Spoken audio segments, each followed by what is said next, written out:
All right, guys, welcome back. Part two. Okay, we are still in First John chapter 2, starting in verse 15. All right, this little passage right here is significant. Do not love the world or the things in the world. If anyone loves the world, the love of the Father is not in him.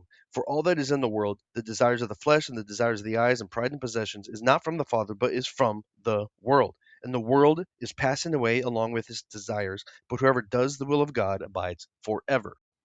Okay, so now you got to ask yourself, why does it say, do not love the world or the things in the world? And like this thing against the world. That is because, you guys, in chapter 5 of First John, verse 19, it says, the whole world lies in the power of the evil one. Okay? Satan has power, and his power is over this world that we currently live in. This is why we're always tempted. This is why sin is in the world, because of Satan. Okay, if you think Satan doesn't have any power, think again. Okay, Ephesians chapter 5 or 6 says, put on the full armor of God, you guys. It's a spiritual battle because Satan actually has power, and his intent is to separate us from God. So know that for certain. It's a battle, and he says, do not love the world or the things in the world. Focus on God, you guys. Focus on Jesus. Read the Bible, what you put in your mind, what you desire. If it's not God, if it's anything other than God, dude, it's worldly stuff and it's not going to help you. It will hurt you. Okay? So that's that. That's very, very important. You got to understand that. All right. Okay, now in this next section, we're going to talk about the last section of chapter 2, verses 18 through 27. Now it's starting to talk about the Antichrist. Okay, you've heard the term Antichrist. The Bible talks about it, and this is what the Bible has to say about it. So this is also an important passage. I'll skim through some of this stuff and just kind of talk about it. All right. So, children, it's the last hour, and as you've heard that Antichrist is coming, so now many Antichrists have come. Okay, it's not one, you guys. There is many of them, and they've already come, and they will continue to come. Therefore, we know it is the last hour because the Antichrist are coming. Okay, he's talking about the end times, the end days. We live in the end days. We have for thousands of years now. All right.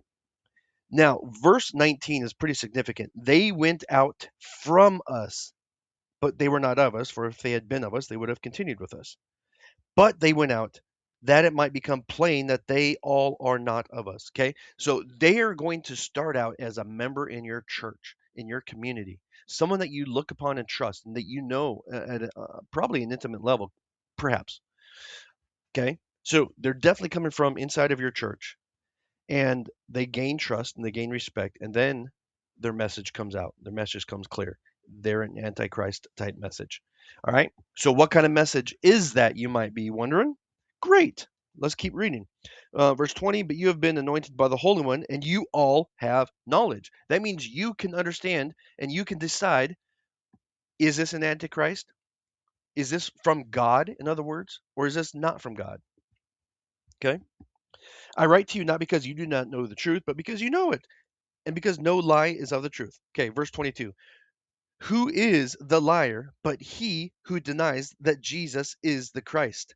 This is the Antichrist, he who denies the Father and the Son.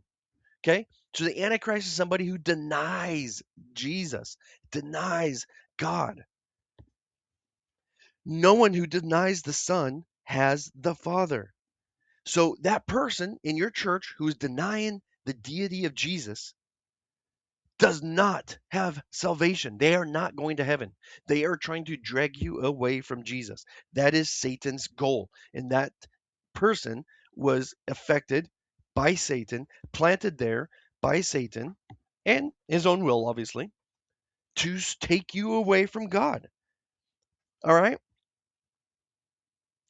All right. Now, starting in verse 24, you start hearing, seeing the word abide. Okay. It's three times in verse 24, and then one, two more times in verse 26 and 27. Okay. So abide. The definition for abide, you guys, means to remain, stay, or dwell, often implying a lasting presence. Abide. So that's what it means when it says, let what you heard from the beginning abide in you. That's the gospel message. If what you heard from the beginning abides in you, you too will abide in the Son and in the Father. Okay, a lasting presence in the Son and the Father. Boo, that sounds so good.